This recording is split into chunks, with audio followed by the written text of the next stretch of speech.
జనసేన అధినేత పవన్ కళ్యాణ్ గారు చెప్పిన దాన్ని పూర్తిగా సమర్థిస్తూ ఈరోజు ఈ కలయిక రాష్ట్ర భవిష్యత్తు కోసం, ఏ ఇద్దరు వ్యక్తుల కోసమో ఏ రెండు పార్టీల కోసం కాదు, 5 కోట్ల ప్రజా ప్రయోజనాలు ఆశించి ఈరోజు మనస్ఫూర్తిగా 2 పార్టీలు కలిసి పనిచేయాలని ఈ నిర్ణయం తీసుకున్నాం. ఈరోజు రాష్ట్రానికి ఇది ఒక హిస్టారికల్ డే, ఒక మంచి ప్రయత్నానికి తొలి అడుగు ఇది. నేను ఎందుకు ఈ మాట అంటున్నాను, నేను చాలా రాజకీయాలు చేశాను, కానీ రాష్ట్ర విభజన వల్ల రాష్ట్రం నష్టపోవడం, నష్టపోయిన రాష్ట్రాన్ని మళ్ళీ ఘాట్లో వేయడానికి ప్రయత్నం చేసే సమయంలో 19లో మళ్ళా ఒక విఘాతం రావడం, ఆ విఘాతం వచ్చిన తర్వాత రాష్ట్రం విడిపోయినప్పటికంటే 19 తర్వాత జగన్మోహన్ రెడ్డి ముఖ్యమంత్రి అయిన తర్వాత ఈ రాష్ట్రాన్ని ఎన్ని విధాల ఇబ్బంది పెట్టాలో తిరిగి కోలుకోలేని స్థితికి తీసుకెళ్ళిపోయే పరిస్థితికి వచ్చాడు. ఇది ఒక వ్యక్తికి నష్టం కాదు, లేకపోతే పవన్ కళ్యాణ్ గారికి నాకే నష్టం కాదు, 5 కోట్ల ప్రజలకు జరిగిన నష్టం ఇది.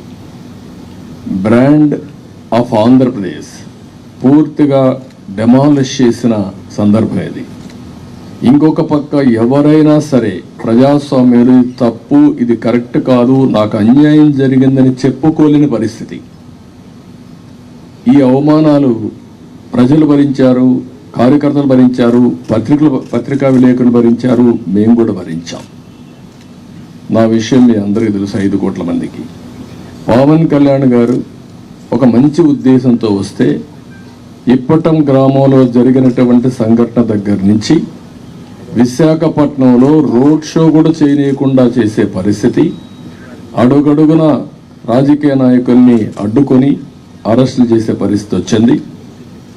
అవన్నీ కూడా దృష్టిలో పెట్టుకున్న తర్వాత మేము ఒకటే ఆలోచించాం, మేమందరం కూడా రాగద్వేషాలకు అతీతంగా 2 పార్టీలు కలిసి మనస్ఫూర్తిగా సహకరించి ఈ రాష్ట్రాన్ని కాపాడే బాధ్యత మేము తీసుకోవాలనే ఉద్దేశంతోనే ఈ ఎక్సర్సైజ్కి ప్రారంభించాం. అయితే ఈరోజు ఒక అహంకారంతో ఇక్కడ మనం కూర్చున్నాం. దీని పక్కనే ప్రజావేదిక విధ్వంసంతో ప్రారంభమైంది. ఆ ప్రజావేదిక విధ్వంసం అయిన తర్వాత డెబ్రీస్ ఇంతవరకు కూడా తెలియదు. ఒక అహంభావి ఎంత ఈ విధంగా ప్రవర్తిస్తాడనే దానికి ఇది ఒక ఉదాహరణ.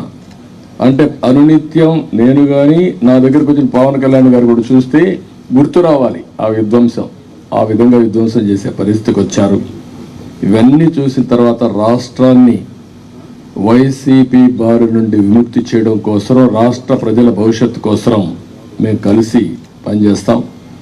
ఇంకొక పక్క అభ్యర్థుల్ని వారి అభ్యర్థుల్ని ఇప్పుడు ఎవరిని అనౌన్స్ చేస్తారో నాకు తెలీదు, మా అభ్యర్థుల్ని వారికి తెలియదు, కానీ వారు మంచి అభ్యర్థులను వారు ఎంపిక చేస్తున్నారు. మేము కూడా బెస్ట్ అభ్యర్థులను మేము కూడా ఎంపిక చేస్తున్నాం.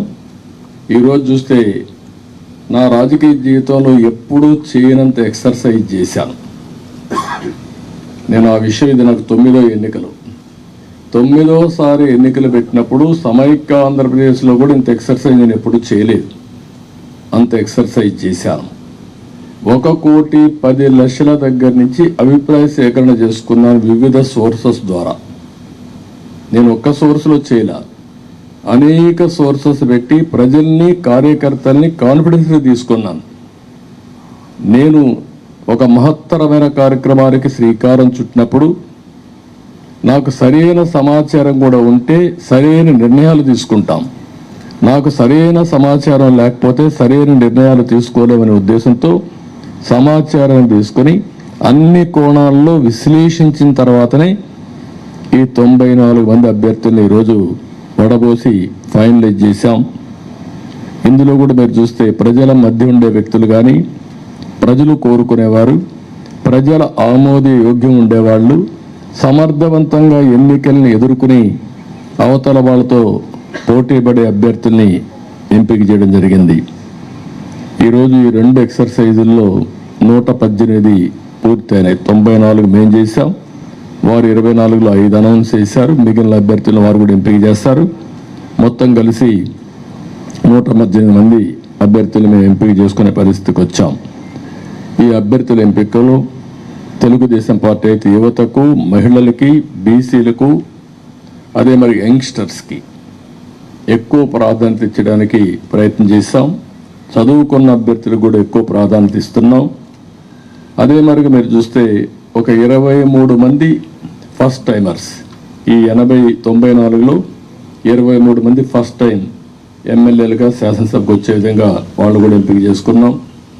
వీళ్ళలో 3 డాక్టర్లు ఉన్నారు, రిటైర్డ్ ఐఏఎస్ ఆఫీసర్లు ఉన్నారు, విద్యావంతులు ఉన్నారు, 28 మంది పోస్ట్ గ్రాడ్యుయేట్స్ ఉన్నారు, 51 మంది గ్రాడ్యుయేట్స్ ఉన్నారు, బాగా 2 అయితే పిహెచ్డి కూడా ఉన్నారు. అదే మరిగా వైసీపీ అభ్యర్థులను ఒక్కసారి మీరు పోల్చి చూస్తే కడాన రెడ్ శాండిల్వుడ్ స్మగ్లర్స్ కూడా పెట్టేశారు.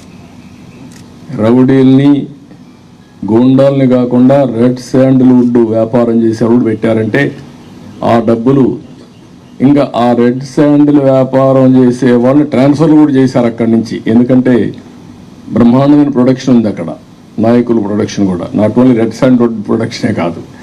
అలాంటి వాళ్ళని, రౌడీల్ని డబ్బులతో ట్రాన్స్ఫర్లు కూడా చేసి రాష్ట్రం అంతా స్ప్రెడ్ చేసే పరిస్థితికి వచ్చారు. ఈ విషయం కూడా ప్రజలు కూడా గుర్తుపెట్టుకోవాల్సిన అవసరం ఉంది. ఈరోజు మేము చేసిన అభ్యర్థుల్ని, ప్రజలకు జవాబుదారీతనంగా ఉండే అభ్యర్థుల్ని అటు జనసేన ఇటు తెలుగుదేశం పార్టీ ఇద్దరు కూడా చేశాం. ఈరోజు ప్రజల్లో తీవ్రమైన వ్యతిరేకత ఉంది. ఎంత వ్యతిరేకత ఉందంటే భయం కూడా అంత ఉంది. ఈరోజు మీరున్నారు ప్రెస్, మీ మీద సిరీస్ ఆఫ్ దాడులు జరిగాయి. సిరీస్ ఆఫ్ దాడులు జరిగితే మీరు ప్రతిఘటించాలి అని నిస్సాహిస్థితిలో మీరున్నారు.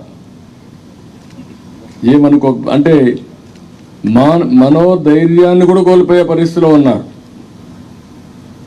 ఒక వ్యక్తి స్వేచ్ఛగా వాళ్ళ అభిప్రాయాలు చెప్పే స్వేచ్ఛ ప్రతి ఒక్క వ్యక్తికి ఉంది. అదేవిధంగా పత్రికా విలేకరులకి బాధ్యత ఉంది. అతనికి స్వేచ్ఛ ఉంది, మీకు బాధ్యత ఉంది. 4 ఎస్టేట్స్ ఏదైతే ప్రజాస్వామ్యంలో 4 పిల్లర్స్ అనేటివి చాలా ముఖ్యం. ఒక పక్క చట్టసభలు, ఎంపిక చేసే అభ్యర్థులు, అక్కడి నుంచి గెలిచిన అభ్యర్థులు చట్టాలు చేయడం.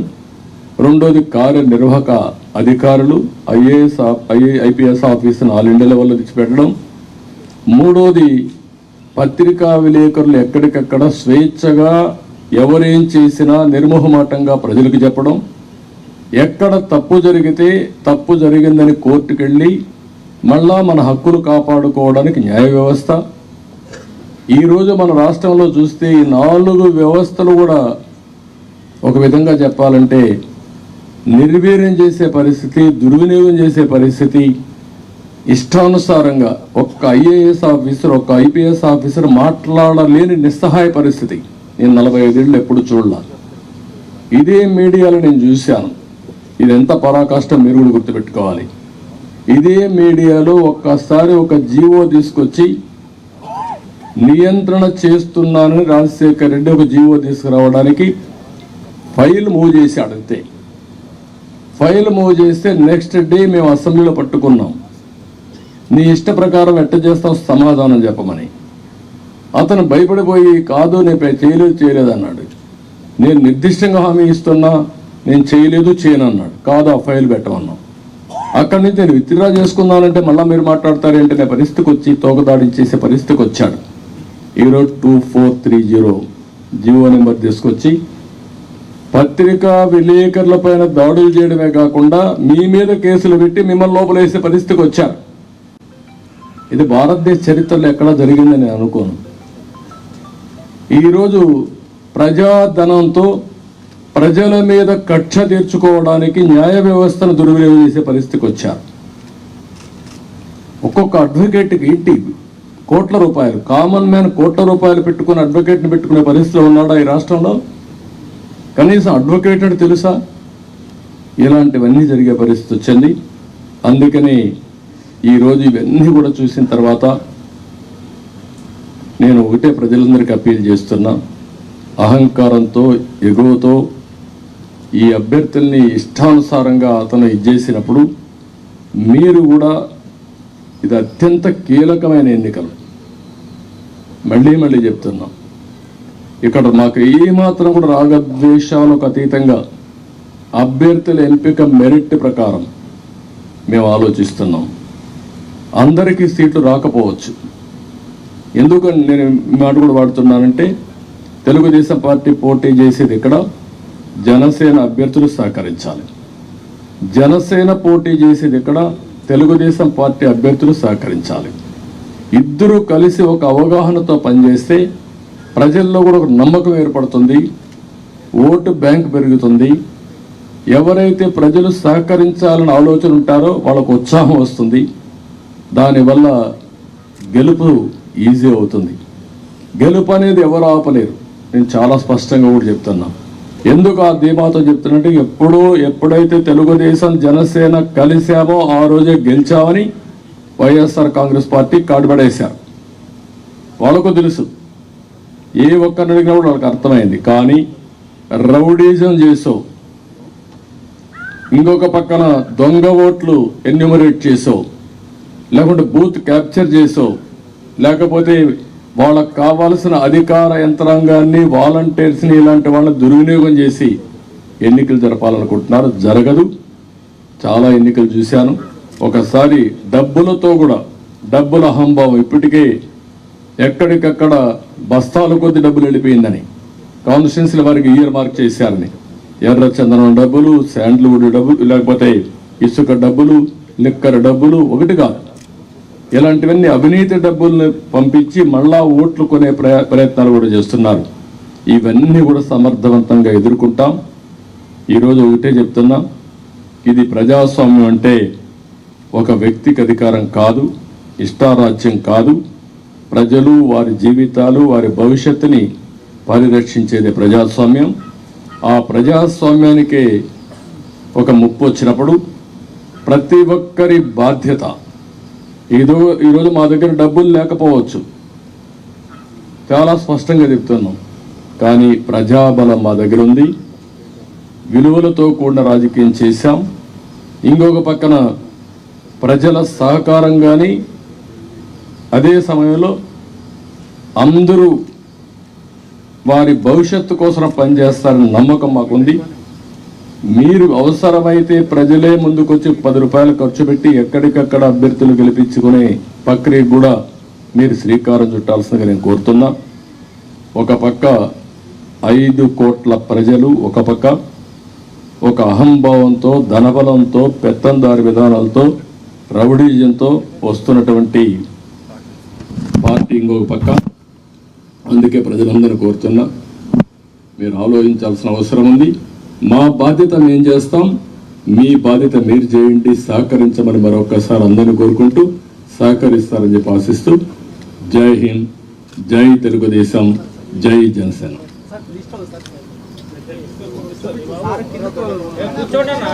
కూర్చోండి అన్న, కూర్చోండి. వీడియో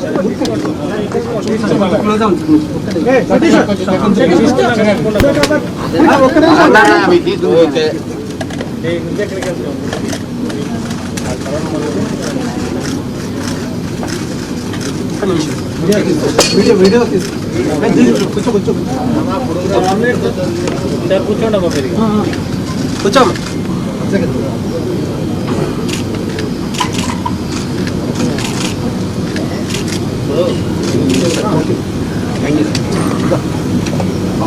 ఎక్కడి నుంచి పోటీ చేస్తారో చెప్పలేదు.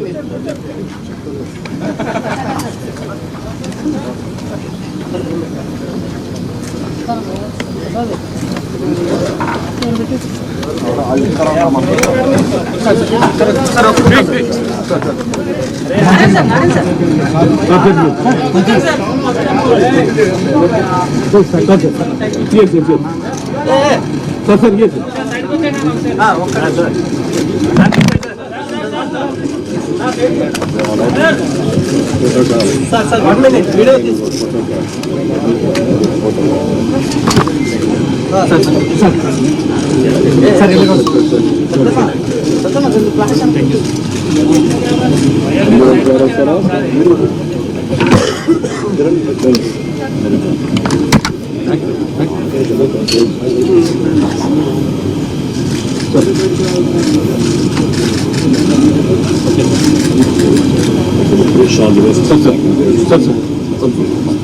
వన్ మోర్ ఫోటో అంతే పని కదా పని